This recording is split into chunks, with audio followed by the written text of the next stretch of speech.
मोटापा बीमारियों का घर होता है और उसकी वजह से हमें बहुत सारी प्रॉब्लम्स का सामना भी करना पड़ता है।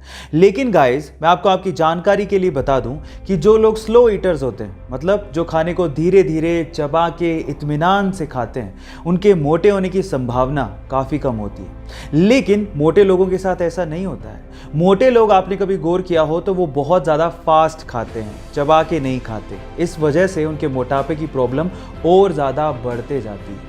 इसका मतलब क्या हुआ? इसका मतलब ये है कि अगर आप अपने मोटापे की प्रॉब्लम से परेशान हैं और उसे कम करना चाहते हैं तो आप अपने खाने को इत्मीनान से धीरे धीरे चबा के खाएं।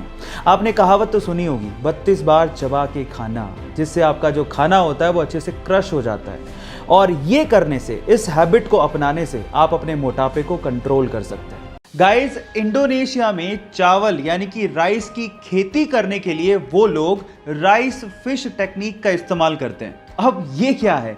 डोंट वरी, मैं आपको बताता हूँ। एक्चुअली इसमें होता कुछ यूँ है कि राइस की खेती करने में फसलों के बीच में जो पानी होता है उसमें वो लोग मछलियाँ छोड़ देते हैं और मछलियों को वो लोग पालते भी हैं। अब होता कुछ यूँ है कि मछलियों की ड्रॉपिंग बेसिकली किस तरह से काम करती है? फर्टिलाइज़र की तरह से। और मछलियाँ एक्चुअली पेस्ट और इंसेक्ट्स को खा भी लेती हैं। अब इससे डबल फ़ायदा हो गया, फर्टिलाइज़र की ज़रूरत नहीं पड़ी, पेस्टिसाइड की भी ज़रूरत नहीं पड़ी। और इससे जो ऑक्सीजन की सर्कुलेशन होती है उससे 10% ज़्यादा पैदावार होती है चावल की। गाइस, एक बहुत ही इंटरेस्टिंग साइंटिफिक फैक्ट बताता हूँ। स्टडी से पता लगा है कि जब एक बच्चा माँ की कोख में होता है तो शुरू के 5 से 7 हफ्तों तक वो एक फीमेल यानी एक लड़की ही होता है।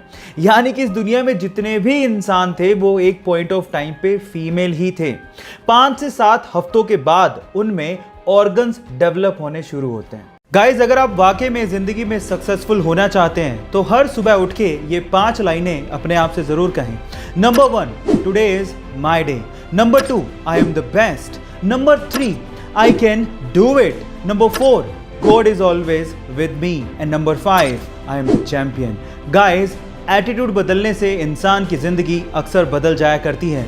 सो इसीलिए अपने दिन की शुरुआत इन 5 लाइनों से ही करें। लाइफ में सक्सेसफुल होने के लिए सेल्फ कंट्रोल का होना बहुत ज़्यादा ज़रूरी है। और अगर आपको लगता है कि आप में सेल्फ कंट्रोल की बहुत ज़्यादा कमी है और आप इसे बढ़ाना चाहते हैं तो मेरे पास आपके लिए एक सिंपल सा तरीका है। इसके लिए आपको क्या करना है? अपना डेली रूटीन का वर्क अपने नॉन डोमिनेंट हैंड से करना है। अब ये नॉन डोमिनेंट हैंड क्या होता है?